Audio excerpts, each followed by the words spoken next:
সাবেক president Barack ওবামাকে কি দেখা গেল সিরাকিউস ইউনিভার্সিটির মঞ্চে? জো বাইডেন তো তেমনই দাবি করলেন।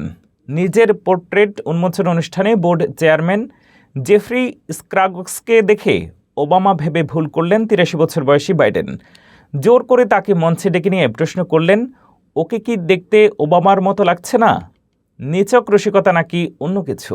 বিস্তারিত প্রতিবেদনে। সিরাকিউস ইউনিভার্সিটি স্কুল অফ লতে নিজের প্রতিকৃতি উন্মোচন অনুষ্ঠানে এক অদ্ভুত এবং হাস্যকর পরিস্থিতির জন্ম দিয়েছেন সাবেক মার্কিন প্রেসিডেন্ট জো বাইডেন। ৮৩ বছর বয়সী এই সাবেক প্রেসিডেন্ট অনুষ্ঠান চলাকালীন মঞ্চে থাকা বোর্ড অব স্ট্র্যাটেজির চেয়ারম্যান জেফ্রি স্ক্রাগসকে দেখে সাবেক প্রেসিডেন্ট বারাক ওবামা ভেবে বসেন এবং তাকে বারবার মঞ্চের মাঝখানে আসার জন্য জেদ করতে থাকেন। বাইডেন রসিকতা করে বলেন, আমি সবসময় পিছন ফিরে একজনকে বলতে চাই, বারাক তুমি এখানে কি করছো? তিনি জেফ্রি স্ক্রাগসকে উদ্দেশ্য করে বারবার বলতে থাকেন, এখানে এসো, এখানে এসো। স্ক্রাগস প্রথমে কিছুটা ইতস্তত বোধ করলেও পরে হেসে বাইডেনের পাশে এসে দাঁড়ান। বাইডেন দর্শকদের উদ্দেশ্যে প্রশ্ন করেন, ওকে কি বারাক ওবামার মতো দেখতে লাগছে না? যদিও স্ক্রাগস মাথা নেড়ে এই মন্তব্যের সাথে দ্বিমত পোষণ করেন।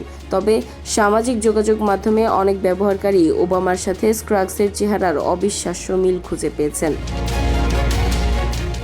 ডেইলি মেইলের তথ্য মতে পর্দার আড়ালে স্ক্রাগসের মেয়ে তাকে বলেছিল যে তাকে দেখতে ওবামার মতো লাগে।